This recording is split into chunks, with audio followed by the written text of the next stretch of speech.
Hello, everyone, and welcome to episode 2 of Two More White Dudes with Beards. Hello. How's it going? Oh, it's going. It's, Well, let's not fool the audience. This is right after we filmed the first one, so we still don't know if the logo is made yet. It should be. Yeah, I don't think we're fooling anybody because we're basically wearing the exact same thing. We're wearing the same thing in the same positions. Maybe I'll turn a little bit so it looks different. Put my hands up here and straighten up for you. So what are we gonna do today? Today we're talking about Yester Hill, which is part of Curse of Strahd, which is...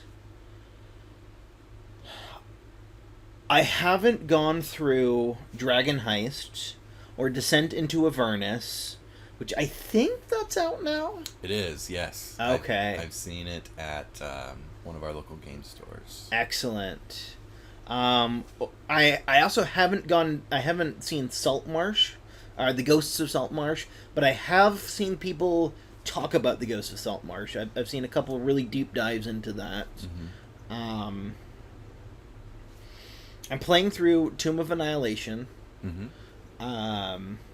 I played through Curse of Strahd, and I have at least looked at all of the other published campaign settings for 5th edition. Mm-hmm. And I think Curse of Strahd is my favorite because of the potential it has. I'm not sure it lives up to that potential, but I think with very little, relatively little work on a DM's part, I think you could make Curse of Strahd a very fantastic thing. Absolutely. I mean, I've only played a few campaigns, and being a DM for Curse of Strahd is my first ever experience as a DM. It is, and I'm really happy that I get to be a part of that. Yes. It's wonderful. It's super fun. It seems like I just love the whole idea of the, it's a sandbox. Yeah. You're in Barovia, and you have certain areas where certain encounters can happen, but, I mean... The players get to direct roughly where you go. Yeah. There's a lot of potential for improv and just having fun. So fun cast of characters. Mm-hmm. I like Rictavio. Yeah. He's one of my favorite characters yes. in Barovia, both to play and to interact with. I like how you play him. But I mean, let's be honest, he's Van Helsing. Right. Yeah, no. He's Van Helsing with a little touch of acting and creating this and some character. Roma hatred. Right. So we gotta add in some racism. That's a little problematic. And don't worry, we're not going to use the G word. We know it is a slur. Right. Yeah, we're not going to pull a... who was that on the news that said that? I don't know. It was recently. Oh. No, it wasn't on the news. So, my wife and I don't know if you've ever watched the show Big Brother. I have. I mean, it's been on since the 90s, so how can you not have at least at some point? So I had never really watched it until a few years ago. What? No, because I was just at that point, I used to watch all the old MTV reality shows, and then I just kind of was like, this is dumb. These are all dumb. Fuck reality shows. They're so... You don't like the real life? Right. Anyway, we got into Big Brother because of the whole concept of the strategy and the social piece of it. Sure. Where you have to be a good liar, and you got to be able to work with people. Anyway, the host of that show recently, as she was exiting or doing an exit interview with somebody who had just come out of the game, she used the G word. like to refer to their style, or like No, what's the no, context? To refer to them being, basically getting Did cheated. she? Oh, she used it as a verb. Yeah. Oh no. Yeah. No. And it just there wasn't even like there was no second thought about it at the time, but I think she got a bit of a backlash after that. She should have But using she's also, she's been the host of the show forever, so people gave her a pretty wide they let her kind of it's not like it affected that she was going to continue being the host or anything like that, but it was kind of lame to see that. Using it as a verb is like the worst way you can use it, and that has always been, at least for almost as long as I can remember, like, that it has been known to be a problematic thing to say. I don't think I became aware of that concept up until a couple years ago. And, I don't know. Do you know where the G word comes from? Not particularly.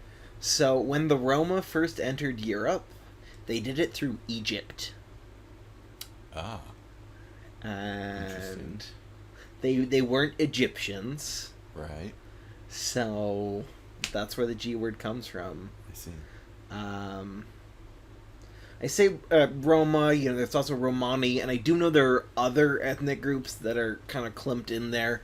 I don't know their names. So I'm just going to kind of stick to Roma and Romani.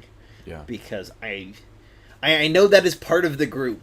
I also, my understanding is most of the group prefers being called Roma or Romani, just as Americans prefer to be called Americans and not a slur.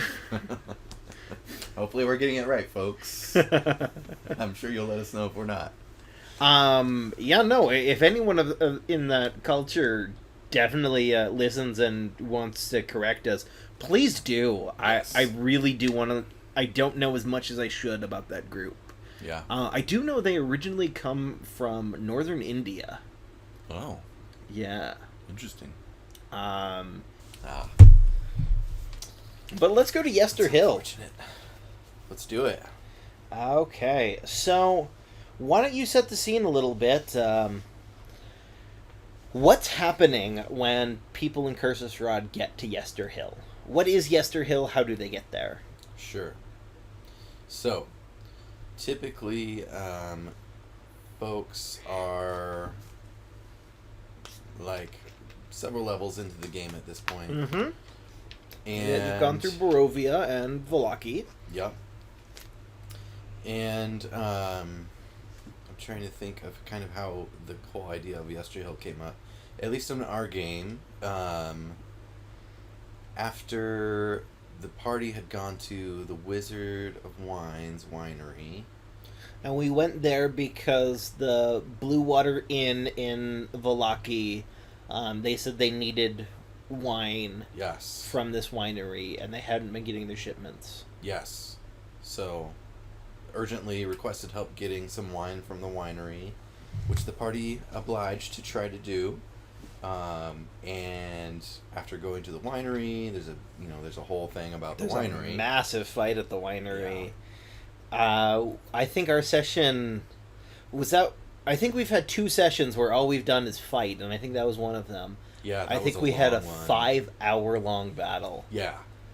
Yeah, just one battle. We don't have a wizard, so there's no fireballs that we can throw around. But there are...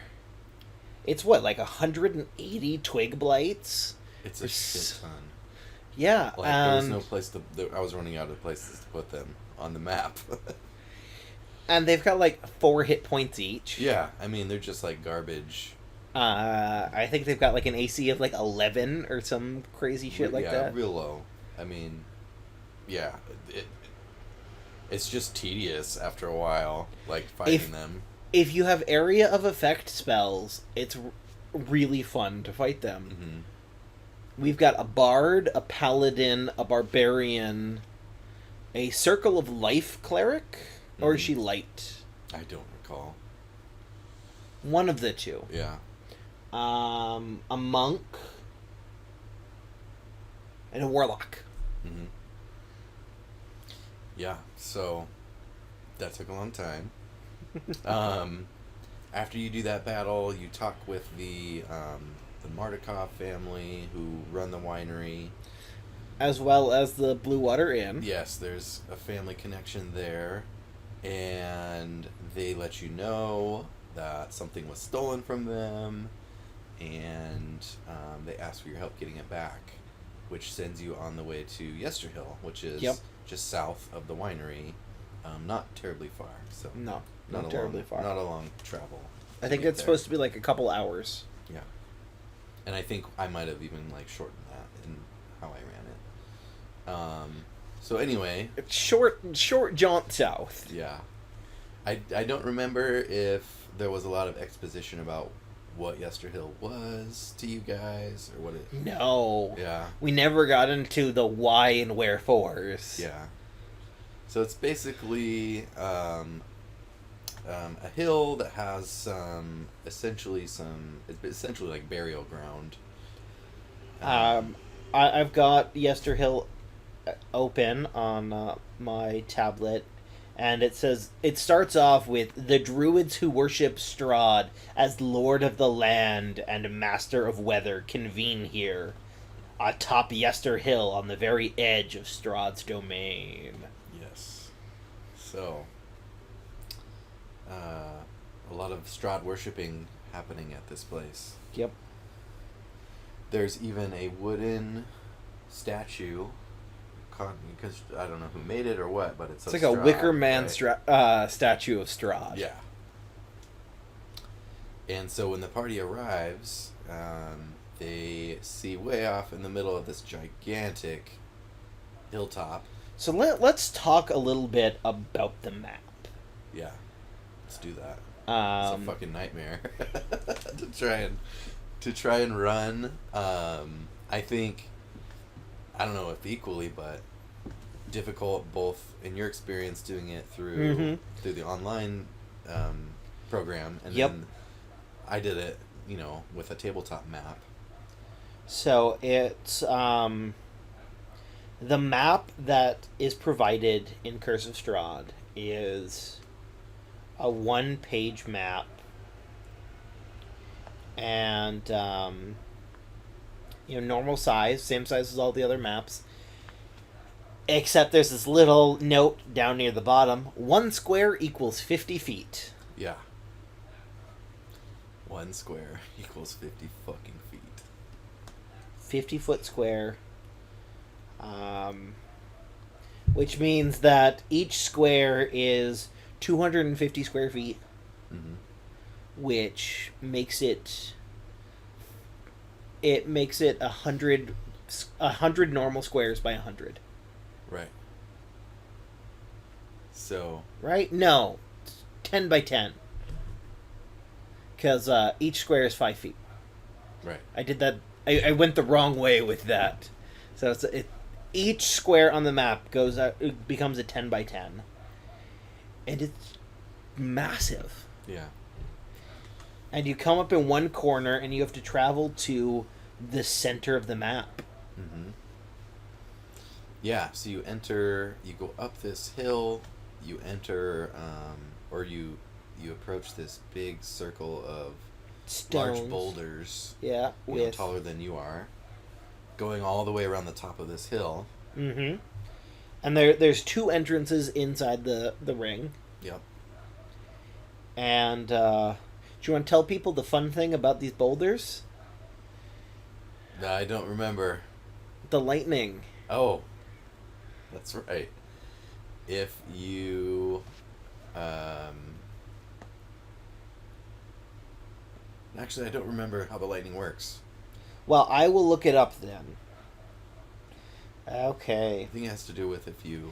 Any creature that climbs over the black boulders has a 10% chance of getting struck by lightning. That's what it was. Taking 8d10 lightning damage. Yeah, it fucks you up if you get struck. And then just the way that you were rolling that 10% chance, I think it hit everyone who tried that. Mm-hmm. And I think in this fight, before we got to the climax, and we're going to talk about that in a minute, I think the monk in your game, I think she almost rage quit. You think so? She was getting really, really frustrated over there. We all were. Yeah. But she was the one who was taking lightning damage. And, like, her whole concept is move around the battlefield, hit, kill, move. Right. And so... And she was one of the ones who... I think her...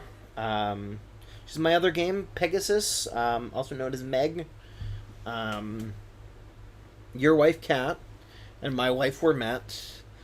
I think they're the three people who need maps the most to help them focus on the game and visualize what's going on. Mm-hmm. I haven't played with Kat enough to know for sure, but it seems like it's helpful for them. Wermat has straight up told me maps are helpful for her. Yeah. And I definitely know that Meg prefers using maps. Yeah. I think my wife, it's not necessarily, I don't think that maps are the biggest part of that. Mm-hmm. I think the biggest part is that there's a consistent rule that she can take in, and then she, like, knows how the mechanics work. Okay, so as long as there's a consistency in how the map, the rules of the map creates rules that she can follow. Yes, and then she takes those rules and then she knows how to work with it, and she usually does awesome and thinks of really creative stuff. No, I love playing with your wife. She's got wonderful characters. Mm-hmm. Yeah, she's great. And well, I hope you think she's great. You're married to her. Well, she's pretty great, I guess you could say. So anyway, I think I used some graph paper, some 1-inch grid graph paper to try and draw Yester Hill and the circle of boulders, and that's what we ended up doing because of just how frustrated everyone was getting. You kind of put a hold on the game and went and got a giant piece of graphing paper and drew it out. And I actually drew, like, not just the top, but I tried to draw the entire hill, which includes basically 2 rows of cairns. Of cairns, yeah. And the original map did not work, and so I think we ended up... It's way too big. It was just too much, and it was impossible to try and figure out how far people were moving, and how close they were to each other and to the bad guys. And so I think we ended up... I redrew a map that was more focused just on the top of the hill. Yeah, that's what...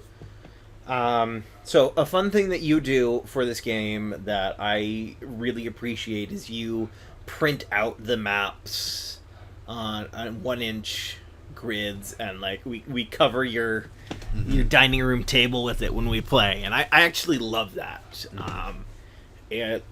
My home game is a lot of theater of the mind, which is fine and I enjoy it, but I love the tactileness of maps. Like I don't need them. I can do theater of the mind all day. That's what most of my playing and DMing has been. Yeah. But there's just something fun about pushing minis on maps. Yeah. I really like that too. To me, I like to have something concrete. I'd like to have something really like, okay, this is where you are, and now you know exactly, what's by you. Can you take cover over here? Mm-hmm. And you don't have... I mean, of course you can just... There's no asking the DM and the DM having to decide. Right. It's... You can tell because it's right there in front of you. Yeah. And I like... the maps are kind of fun. I mean, there's little details on there that you wouldn't necessarily remember. Yeah. As a DM. And then... So there are druids on the hill. Yes. There are some blights. Yes. There are some barbarians who either sleep in the ground in cairns or are undead or something. I from what I took away from it, they were hidden. Like, I don't know if they're just like sitting there all day, every day, waiting for somebody to come along by, and then they pop out of the ground, or if they were just resting in some sort of camouflaged little hole in the ground on the hill, or what. But anyway. But yeah, they're like specifically attached to cairns, if you don't know what a cairn is, it's a type of grave marker. Mm-hmm. It's a small pile of rocks that marks a grave. Mm-hmm. And then Strahd makes an appearance. Yeah. And why don't you go through? So we had the big fight inside the Ring of Circles by the Wicker Strahd. Yeah. Why don't you go through how the rest of that fight went? Let's go through the end of the fight, because we've kind of talked about the first part of the fight where it was frustrating as players. There was a lot of, okay, I know according to the map I'm in the next square from this guy, but does that mean I'm in melee range? Can I get into melee range without using my action to move? Yeah. There's a lot of that. And it was a lot of judgment calls on my part that trying to, like, make it flow. I think I kept having to, like, it was just a mess. Mm-hmm. I was trying to keep the game moving forward, but also getting bogged down a lot. Yeah. So anyway, Strahd, I think, this is maybe the I think the second time that he's appeared in the game that I've run. So he rolls up on his nightmare, Cephalus. Black horse with the flaming mane and tail and around the hooves, because, as Meg likes to say, Strahd is extra as fuck. Yeah. No, he totally is. I mean... And we both play him that way. You have to. I mean, come on. Strahd. So he rolls up. I had a lot of fun. I had never experienced his nightmare before that he was riding on, and was really excited about some of the advantages you get that Strahd got by riding his nightmare. And so he rolls up, and he's overseeing, kind of at first, this ritual that's happening on the hill. And then the party decides they got to interrupt this ritual that's happening. And how I ran it was that Strahd defended, or was attempting to defend, the ritual from not being interrupted. And so he uses, all of his powers and advantages to basically... and at first it's going really well for us. Yeah. And then we get to a point where we've defeated most of the druids and barbarians. Mm-hmm. But my bard doesn't really have much in the way of healing. Mm-hmm. I can heal wonderfully outside of combat, but in combat I'm kind of garbage at healing. Yeah. But the paladin and the cleric, they have heals for days. Yeah. Yeah. They went down, and then our monk went down. Mm-hmm. And then what you do at that point, when half the party is down and all of our healing is out... So, unbeknownst to the party, is while they were doing this, Strahd had called for some backup. And right after all the healers had gone down, about like 30 wolves show up. And at that point, we're like, I was ready to keep going because I was just like in the zone. Yep, you were playing Strahd. I was like, let's keep going, let's do this. And then, I don't know if you were able to read the table at that point, but everyone just kind of sunk. Yeah. And I looked at you because you sit on like a higher chair, and you're I sit on my DM throne lording above the rest of the players. So we play on your dining room table, and then you have this. I have a high table. High it's chair. this like coffee table sized table that's like a foot or two taller than your dining room table, and all your stuff is up there. Yes. And I just kind of look up at you, and I'm like, Nick, this is a TPK. Yeah. And I'm like, oh shit. It really is. Yeah, I saw that The that kind wheels of turning. dawn on your face that you're just like, oh, I've killed everybody. Yeah, so You were just kind of focused on tactically playing. yeah, no, I was like, okay, we're gonna play this through, right? But once it was like, okay, no, like, there's only one way this could turn out if we continue. Mm-hmm. I was at half hit points, and my spells were gone.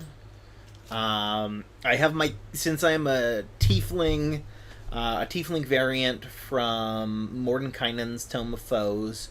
My cantrip is Ray of Frost, which we'll get into in a minute. How I was fucking awesome with Ray of Frost. Yeah. And I also have a rapier and dagger that I dual wield. I was at half. Our barbarian was... I think she was at like half. Probably. And then there was our warlock who had just started taking hits like the round before. Yeah, our warlock tends to stay back, of course, because they're... Yeah, and squishy. then we had Ismark and Irina with us. Right. Which is kind of important. It is, very much so. And I say to Nick, this is a TPK. Yeah. And it had been going on for a few hours by this point, so we agreed to call it. Right. Well, you figured out... I think we ended the night on the idea that we were just going to rewind to before Yester Hill. Right. We talked about resetting back at the winery before heading towards Yester Hill. Yeah. And coming and doing that at the next game. At the next session. And then, kind of after thinking about it later, I was like... I thought it would be, again, coming back to the extraness that is Strahd, I thought it would be fun, rather than doing what we talked about, using it as a moment for Strahd to kind of humiliate the party, yep. And allow them to live. And take Irina. And get his bride. So, that's what we ended up doing. But anyway, let's hear about your experience. So... when I was playing it, I had the same difficulty with the map, and what I ended up deciding was if the characters used their movement action and the normal action to move, they would move 3 squares every 2 rounds, which is more than they should have been able to do, but it's what I did. Yeah, you gotta figure something out in the moment. And our cleric that we had was a Circle of the Grave cleric who worshipped the Raven Queen. The Raven Queen. And I don't know if you know a lot about 5th edition cosmology. Very basic stuff. So not a lot of details. The Raven Queen controls the Shadowfell. She's the queen of the Shadowfell. And Barovia is a pocket dimension inside the Shadowfell. Yes, I knew that much. So what I had was... So, did you see much about the bloody spear the blood spear of Kavan? Yes, I remember that, and I was planning to introduce that, but... Do you know where it's located? It's like located halfway down the map. Yeah. Halfway up the hill, which is a fucking huge hill. And it's like in a different direction from where any good place to put the battle would be. Right. So I had the spear start telepathically calling to our cleric. Yeah. In secret, I was using Roll20, and I pulled up my Discord and was talking to the cleric, and I'm like, hey, you hear this voice in your head that's telling you to come to this spot. That's something that I think would be cool about using Roll20 and Discord versus, like, in person. So in person, what you could do is you could either text us or, like, path notes. Yeah. But yeah, no, so read the following text to... Okay, so it says, the spirit of Kavan, a long-dead barbarian chieftain, reaches out to one of the characters, preferably a barbarian, a druid, or a ranger. So actually, that's something that Kat might end up hearing, since we're not too far away from Yester Hill right now. Yeah. You hear a whisper, a deep voice carried on the wind. Long have I waited, it says, for one who is worthy. My spear hungers for blood. Retrieve it and rule these mountains in my stead, just like the mighty warriors from the early days of the Whispering Wall. Oh, yeah. And so the cleric spent almost the entire fight getting the spear. Oh, shit. Okay. I had Strahd, you ride by, and then... So a thing about him and Bucephalus, they can fly. Mm-hmm. So I had him just, like, fly off. And I did it with the whole Bucephalus continues to gallop and then gallops into the air and off. Yeah. And, like, at this point, my party had encountered Strahd, like, 3 times. Okay. What I do is I kind of pepper encounters with him. So when they were crossing the bridge out of Barovia near Castle Ravenloft, he was there. Mm-hmm. And he just used his cantrips. Because they do, like, 2d10 damage. Yeah. Like, that's all he on, needs to do. Happens. Yeah. And then they did the church in Vallaki, where he attacks. Okay. Which we missed. And I don't think we're going back to Vallaki. I don't think so, based off of choices that have been made in Vallaki. So Strahd and Bucephalus rode off. Yep, they rode off. Yester Hill. Because I knew if Strahd stayed there, it'd be an easy TPK. Mm-hmm. It was going to be a hard fight enough. Just like in our game, they did not stop the tree. Mm-hmm.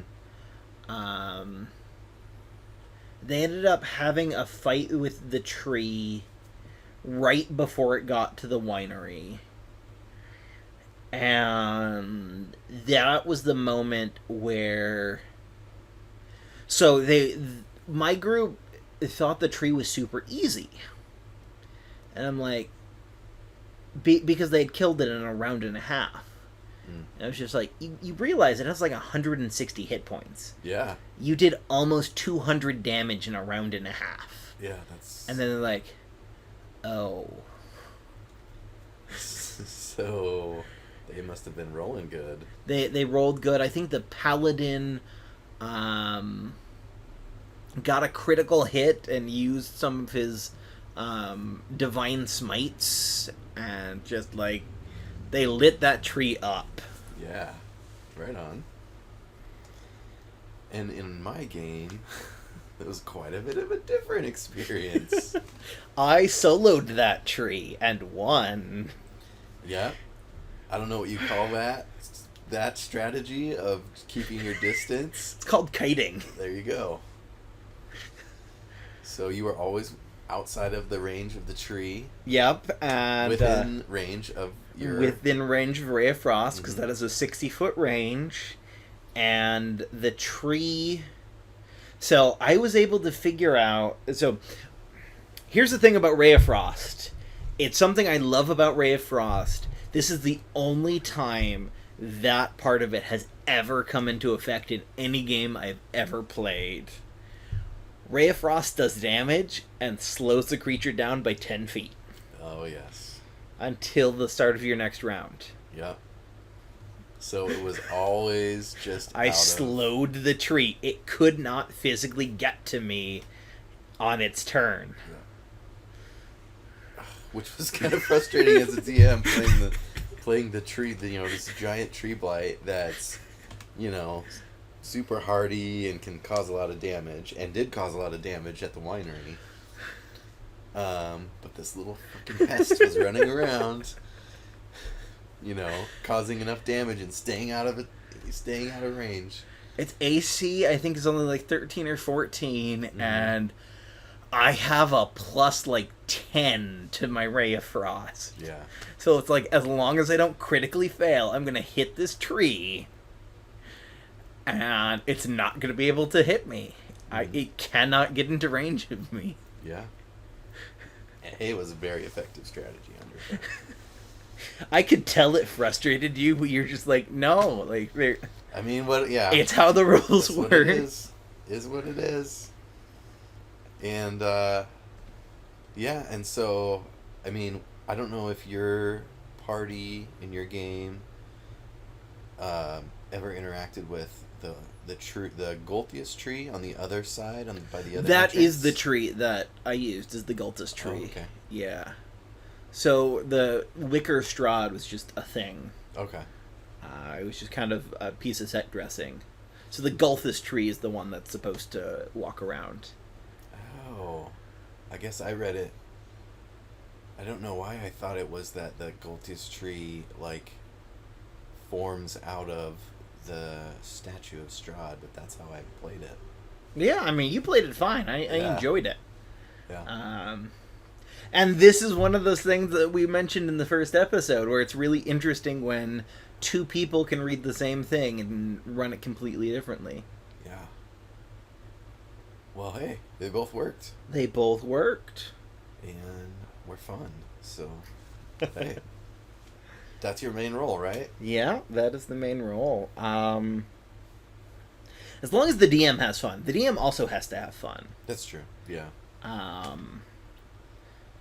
That is for all of you players out there. Your DM is not there to be your fun-making monkey. He's there to have fun as well. Yes. Yeah. Or she. Reciprocate to your DM the fun. Don't be dicks to your DM. Follow Wheaton's law. Don't be a dick. There you go. So one of the annoying things about Yester Hill that compounds the map problem is the tree starts moving on round 10. If you're not able to stop the druid's ritual. So they've got this really giant map that it's really hard to traverse, and there's a clock that they don't know about. Yeah.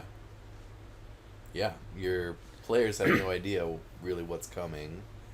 They just know probably something fucking awful is about to happen. They don't stop it. So, how would you fix the map?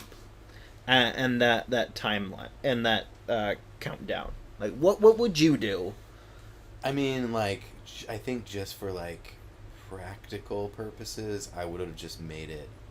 I would have made the hill way smaller and just shrunk everything down into, like, a manageable size. Or maybe just narrate until they're almost up the hill. Like, just have that first part still in narrative timescale and then go into combat. Yes, exactly. Yeah, I think so.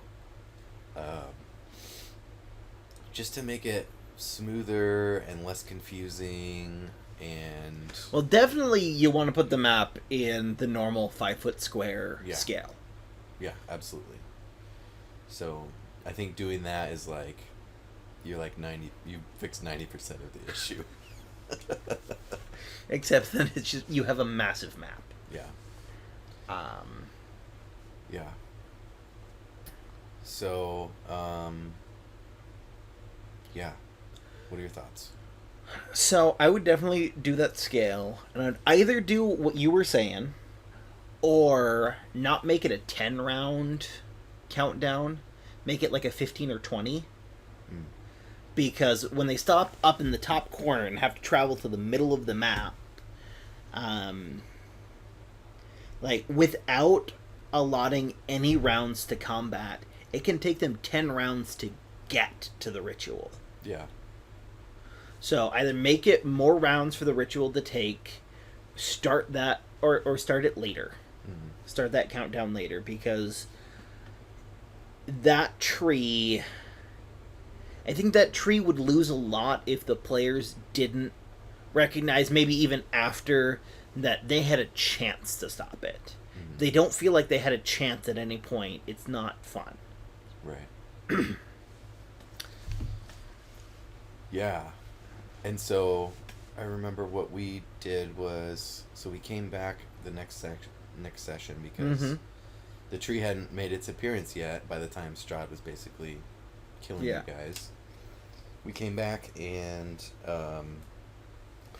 Strahd allowed you all to live, and then the tree appears. And Strahd, he leaves at that point. And he leaves with Irina at that point, and you guys are left as a devastated party, and you have to run away from this tree that's now chasing you. Yeah. So what I quickly figured out the Ray of Frost thing, and here's the thing: I didn't really remember the stats of the tree. I didn't remember how fast or slow it walked, so it's just like, hey, can I spend a round or two just watching it move, so I can get an idea. Mm-hmm. And then I said to the party, go to the Mardikovs, take everything that they can carry out, and then the tree ended up destroying half the winery, but we had already removed a lot of the barrels, a lot of the bottles. They still had the tools to make more. All told, once we get back to them next session with the second of their 3 gems, I think a couple months and they'll be back on their feet. Yeah, exactly. They'll be able to grow the grapes again that they need, so that's mostly what they need. So, any other differences between... with that fight, I had the barbarians and druids pop out of their cairns, and so the party fought them a couple at a time, and it was just a really big spread out fight where there were times where there were fights happening 200 or 300 feet from each other. Yeah, I think that some of that happened with us too. Being so far away from each other. Because it's so big. Yeah. So, going to this map, that circle that we mentioned, the boulders are 5 squares apart. And at a space of 50 feet a square, that's 250 feet just of the circle itself. But no, I had players that were 10 or 15 squares away from each other in small fights in my game. Yeah, so I mean, somebody goes down and the healer's 500 feet away, or not 500, but far enough away that... Actually, at one point, I think the cleric got up to 1,000 feet away from everyone else. Jesus, yeah. Yeah, so... she got back with the spear, the second to last round. Yeah, see, again, I think shrinking the size of the hill down, for me at least, I mean, it takes away some of the, realism, I guess, of it, but it just would make it flow a lot. It would make more sense in terms of your movement, and how close you are to each other and stuff like that. So when you guys end up watching this, it might be 2 episodes. If it is 2 episodes, I will record a quick beginning for that. And thank you all so much for watching or listening. Thank you very much. Again, if you are on YouTube, do the YouTube things. Subscribe, share, comment. Do all the things. Do all the things. If you're watching this on podcast, yay! I don't know what podcast things there are. Do them if there are any. If you would like to get this as a podcast, we're not quite sure yet where, at least the time of recording, where it's going to be. It should be in the description. But, definitely go over there. Check us out there. We have a Patreon. Patreon.com/two white dudes with beard. Two more white dudes with beards. Two more white dudes with beards. There's going to be a link in the description below as well. If you think we're worth it, we'd very much appreciate it. Yes, absolutely. And any support that we receive is going to come right back into making this a better show, a better listen. Our first goal is to just cover the cost of hosting. The next 4 goals after that are to get people to professionally edit, because so far I'm doing the editing, which I can do, and that's fine. But I'm doing the editing. Yeah. And then... Which is not an easy task. No. And then we've got a couple goals after that for just us being paid for the time we sit here, which we're perfectly fine at the moment not getting paid for that, but hopefully someday. Yes.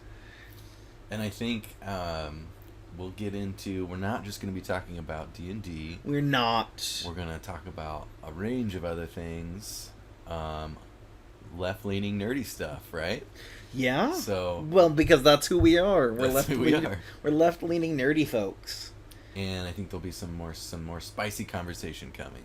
There will be. Thank you so much for watching or listening.